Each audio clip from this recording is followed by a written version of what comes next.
श्री गुरुदेव दत्त. श्री गुरुचरित्र अध्याय 26. वेदांचा विस्तार, विप्रांना उपदेश. श्री गणेशाय नमः.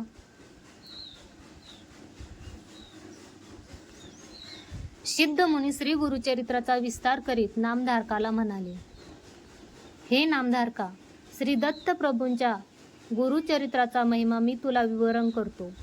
तू शांत चित्ताने त्याचे श्रवण कर. पुढे श्री गुरु त्या मदोन्मत्त अज्ञानी मूर्ख वेदवादी ब्राह्मणांना म्हणाले, विप्र पंडित हो, स्वयंभू विद्वान म्हणवणारे तुम्ही भ्रमात आहात. तर्क सामर्थ्याचे प्रदर्शन करून कुणी ज्ञानी होत नाही.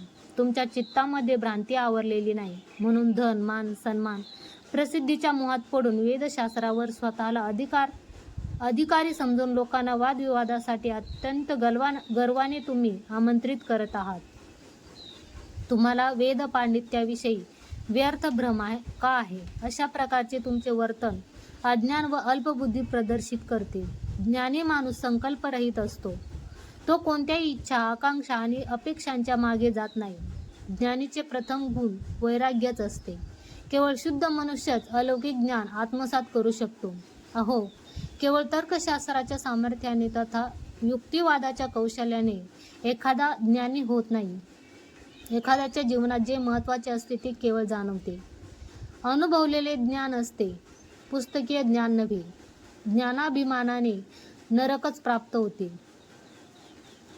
ब्राह्मणांना वैराग्य, निष्काम भाव असला तरच ब्रह्मज्ञान प्राप्त होते.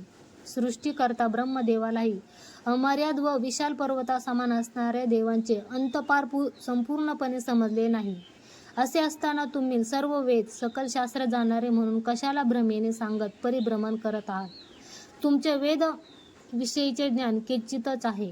तुम्हाला आतापर्यंत जेवढे कळले ते अजून अणु एवढेच आहे आणि समजायचे आहे ते आकाशा एवढे आहे. वेदशास्त्र तर्कासाठी नसून ते अध्ययनासाठी तथा आचरणार्थ आणण्याकरता आहे. तुमचे आचार विचार योग्य नाही. आत्मप्रशंसा आत्मघातक असते. तुम्ही तुमच्या मनाप्रमाणे वर्तन करू नका. अल्पज्ञानच पूर्ण असे समजून अभिमानी होऊन मनुष्य नास्तिक बनतो. केवळ पुस्तकीय ज्ञानाने व वादविवादाने जीवनाचा व नरजन्माचा उद्देश सफल होत नाही. द्वापार युगाच्या अंताला श्रीमन्नारायणाने वेदव्यासाच्या रूपात अवतरित होऊन अनंत असलेले वेद काही प्रमाणात मात्र प्रसिद्ध केले. प्रत्यक्ष श्रीमन्नारायण अवतारी वेदव्यासांनाही वेद पूर्णपणे प्रकट करता आले नाही. त्यांनी निरूपण केले तेच अल्पतम आहे. पूर्वी वेदव्यासांच्या आश्रमात वेदाध्ययनाला पहिलं वंशपायन, जैमिनी व सुमंत असे 4 निष्ठावंत शिष्य होते.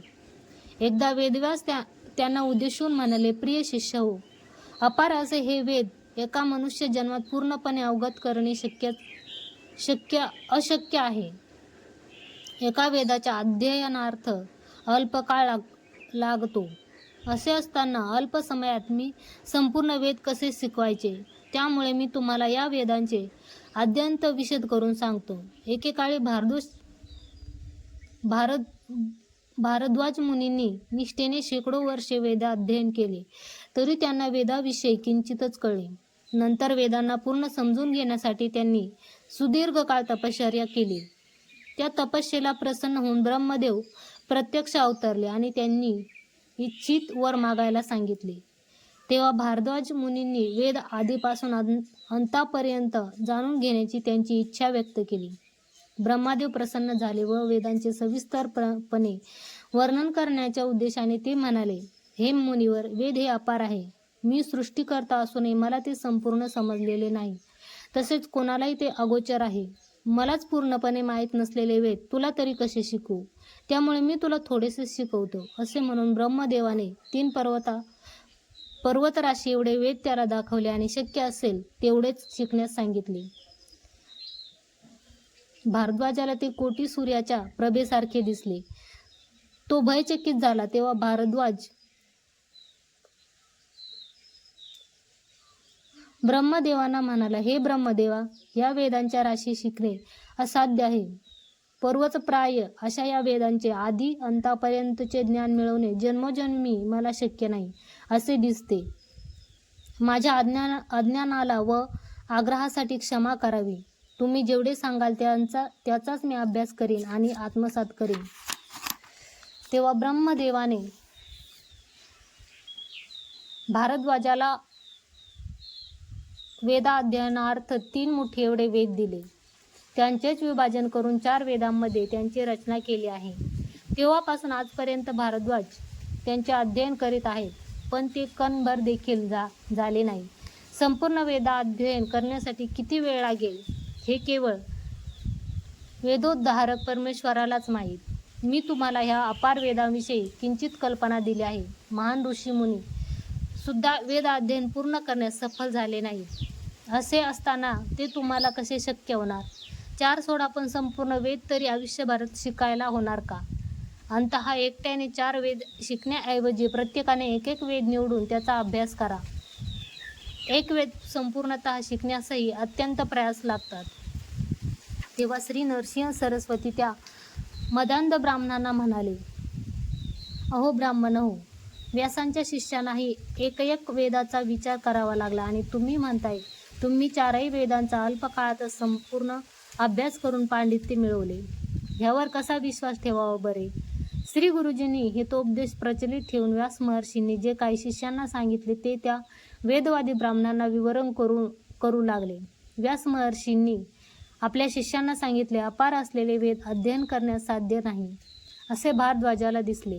4ही वेद एकाच वेळी समजून घेणे अशक्य असल्यामुळे एक वेद तरी आपण पूर्णपणे आत्मसात करावा ह्याचा प्रयत्न भारद्वाजाने केला. त्यांनी केलेल्या वेदाभ्यासाचा क्रम मी तुम्हाला सांगतो. तेव्हा व्यास शिष्यांना यावरून समजले की आपल्याला ही 4ही वेद शिकण्याचा अट्टहास करणे शक्य नाही. केवळ गुरुच शिष्य धर्माचे संरक्षण करू शकतात. म्हणून आम्ही एक वेद सविस्तरपणे श्रद्धाभक्तीपूर्वक आणि यथाशक्ती श्रवण करून त्याचे अध्ययन करू असा निर्धार करून पहिलं वंशपायन, जैमिनी आणि सुमंत या 4 शिष्यांनी व्यास मुनीशी प्रार्थना केली. हे गुरुवर्य, वेदव्यास या नावाने प्रख्यात झालेले आपण आम्हावर वेद शिकवण्याची कृपा करा. आपल्या शिष्यांची अतीव जिज्ञासा, करुणामय वचन, सर्व समर्पण भाव पाहून कामधेनू स्वरूपी व्यास मुनी त्यांच्यावर प्रसन्न झाले. ब्रह्मदेवाकडून प्रेरित होऊन व्यास मुनींनी सर्व वेदांचे अध्ययन करून त्यांचे 4 विभाग केले आणि ते शिकण्यासाठी आपल्या शिष्य वर्गातील 4 शिष्यांना निवडले. प्रथम पैल नावाच्या शिष्याला बोलवून त्याला ऋग्वेदाची महिमा सांगून त्याची समग्र माहिती घेऊन त्याचे अध्ययन करण्यास सांगितले. ऋग्वेदाचे आयुर्वेद हे उपवेद, अत्री हे त्याचे गोत्र, ब्रह्मा हा देवता आणि गायत्री त्याचा छंद असल्याचे कथन केले. पुढे ऋग्वेदातील एकूण 8 अष्टकामध्ये एकदंत नामक अष्टकात एकूण 1189 अनुवाक संख्या व पन्न संख्या 3996, ब्राह्मण नामक 3 अष्टकात एकूण 326 अनुवाक संख्या व 1763 दशक संख्या आणि अरण्य नामक अष्टकात एकूण 10 प्रश्न असून त्यात 250 अनुवाक संख्या व 550 दशक संख्या असल्याचे अद्ययात वर्णन केले. तसेच ऋग्वेदाचे रूप, वर्ण, त्यातील 12 भेद, ऋग्वेद पुरुष लक्षण सांगून ते सारे मनोमन अवगत करून त्याचे ध्यान करायला सांगितले. तेव्हा श्री नरसिंह सरस्वती गुरुजींनी त्या ब्राह्मणांना प्रश्न केला, दुर्धर अशा कलियुगी एक वेद सुद्धा पठन करायला शक्य नसल्यामुळे चतुर्वेदी विद्वान असे म्हणत हर्षचित्ताने तुम्ही फिरत आहात. तुम्हाला बुद्धिवंत म्हणायचे की मूर्ख म्हणायचे हे मला कळत नाही. नंतर व्यास महर्षीने शिष्य वैशंपायनाला यजुर्वेदाचा अभ्यास करायला सुचविले. यजुर्वेदाचे धनुर्वेद हे उपवेद, भारद्वाज हे त्याचे गोत्र, अधिदेवता विष्णू आणि त्रिष्टप छंद असल्याचे सांगितले. पुढे त्यातील 82 प्रश्नांचे 1221 अनुवाक संख्येने 1248 दशकांचे व 2307 ग्रंथत्रय दशक संख्येचे सविस्तर वर्णन करून निरूपिले. तसेच ज्ञानमूर्तीचे स्वरूप सांगून यजुर्वेदाचे 86 भेद 10 शाखा, यज्ञकर्माचे आचार विचार, वेदांचे षडांग व उपांग आणि 28 परिशिष्टांसह सर्व काही विस्ताराने सांगितले. वेदशास्त्र अपार असल्यामुळे सामान्य विप्रांना सुद्धा कलियुगात लोकोपकारक दृष्टीने अध्ययनाला अनुकूल व्हावे या प्रकारे विस्तार करून त्याला सांगितले. पूर्णपणे हे सर्व शिकणे असाध्य असल्याने हे सारे शाखा भेद शक्य तितके व्यवस्थित शिकावे असे व्यासांनी वैशंपायनाला सांगितले. त्यानंतर वैशंपायनाच्या प्रार्थनेनुसार यजुर्वेदाच्या उत्पत्तीबद्दल सांगून मंत्र ब्राह्मण संहिता या तिन्ही प्रमुख भेदांविषयी कल्पना दिली व इतर अनेक शाखांविषयी विवरण पूर्वक सांगून अत्यंत श्रद्धापूर्वक व बद्धतेपूर्वक त्यांचे अध्ययन करण्याविषयी बजावले.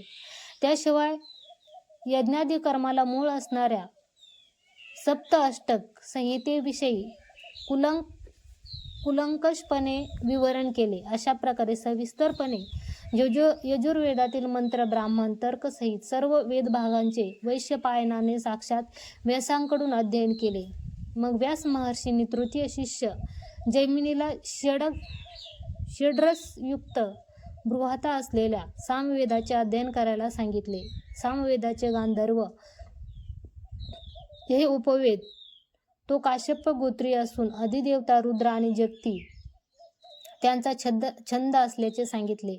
सामवेदाला अपरिमित हजारो भेद असल्यामुळे ते फक्त श्रीमन्नारायणाने संपूर्णपणे अध्ययन केलेले आहे याविषयी देखील कळवले. आतापर्यंत कोणाचाही सामवेदाचा देखील पूर्णपणे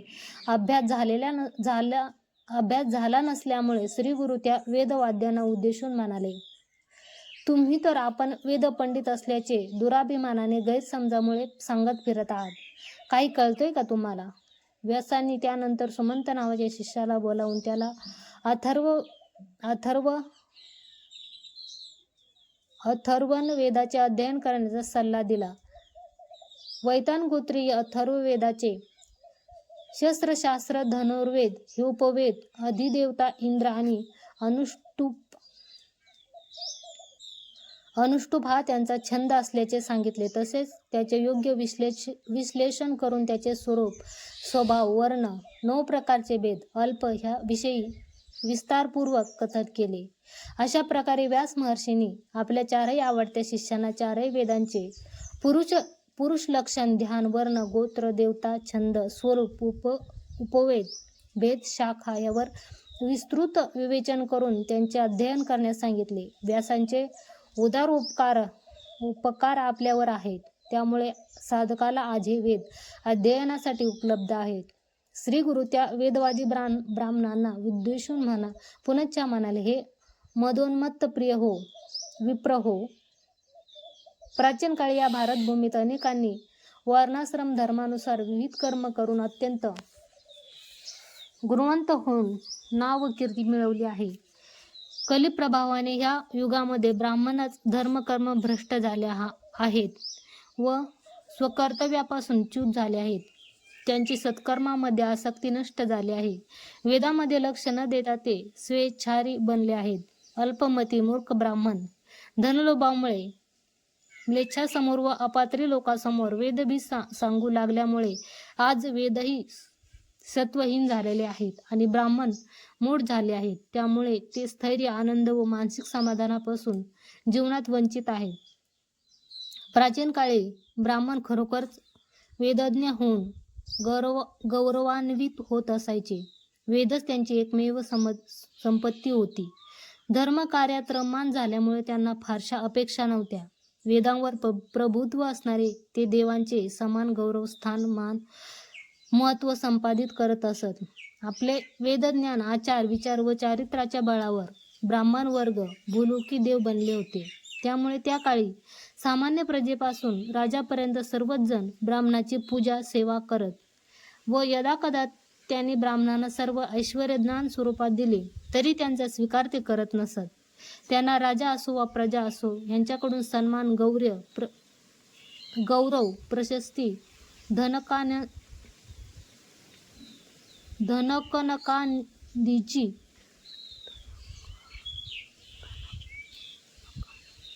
अपेक्षा नव्हती. ते ब्राह्मण आपले चारित्र्य, वेदज्ञान, तपश्चर्या यांच्या सामर्थ्याने त्रिमूर्तीला वंश करीत असत. ते त्यांच्या आचार विचारात इतके उत्कृष्ट होते की सकल देवता सुद्धा ब्राह्मणांना घाबरायचे आणि त्यांचा आदर व गौरव करायचे. ब्राह्मणाच्या मुखांतर प्रगटलेली शुद्ध वाणी ही कामधेनू व कल्पवृक्षाच्या समतुल्य होती. ब्राह्मण आपल्या वेद बळाने पर्वताला तृण व तृणाला पर्वत बनवू शकत होते. ब्राह्मण असाध्य ते साध्य करून दाखवित असत. ब्राह्मणाच्या अशा योग्यतेमुळे अगदी परमात्मा देवाधिदेव महाविष्णू सुद्धा ब्राह्मणाची पूजा आणि आदर करीत असे.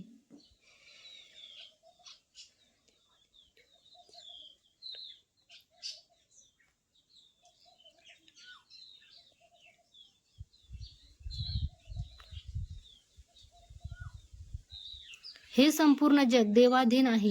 देवता मंत्राधीन आहे, तर मंत्रच ब्राह्मणाधीन आहे. म्हणून प्रजा ब्राह्मणच आपला देव, ब्राह्मणच आपला देव आहे अशी परिगणना करून पूज्य भावनेने त्यांची पूजा करीत असत. अहो विप्रहो, ब्राह्मण काळी ब्राह्मणांना या प्रकारचे स्थान, मान, गौरव देऊन समाज त्यांच्यासोबत अति आदर भावनेने वागत होते. विद्या ही भुक्ती मुक्ती साध्य करण्यासाठी असावी, परंतु आज ब्राह्मण वर्ग धनलोभी, कर्मधर्म भ्रष्ट होऊन वेदांतापासून विन्मुख झालेले आहेत आणि अत्यंत आसक्तीने अधर्म कार्यात निरत झालेले आहेत. धनासाठी धर्ममार्गाकडून विन्मुख होण्यास वेदांचा विक्रय करण्यासही ते मागे पुढे बघणार नाहीत. त्यामुळे त्यांचे दैवत्व नष्ट होऊन ते सत्वहीन झालेले आहेत. आज ते अधर्माच्या सेवेत मुश्किल होऊन ते परावलंबी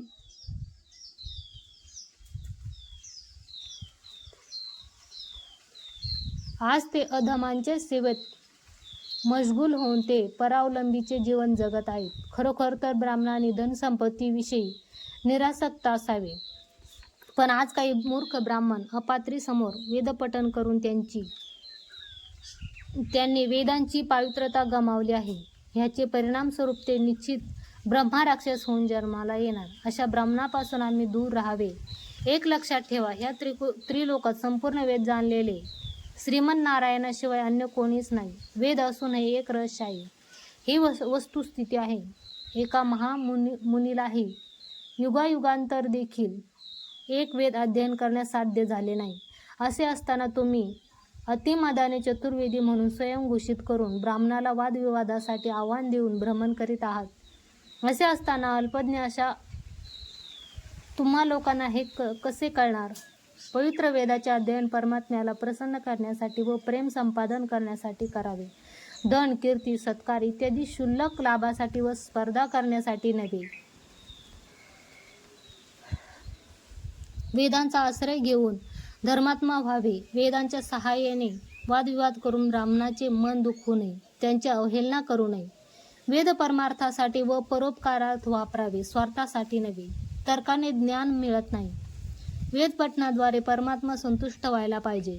वेद पठणात लोककल्याण विहित असावे. तुम्ही जे काही वैदिक ज्ञान प्राप्त केले आहे त्याचा उपयोग विद्वत्ता आणि वादविवादासाठी न करता ज्ञानप्राप्तीसाठी केला पाहिजे.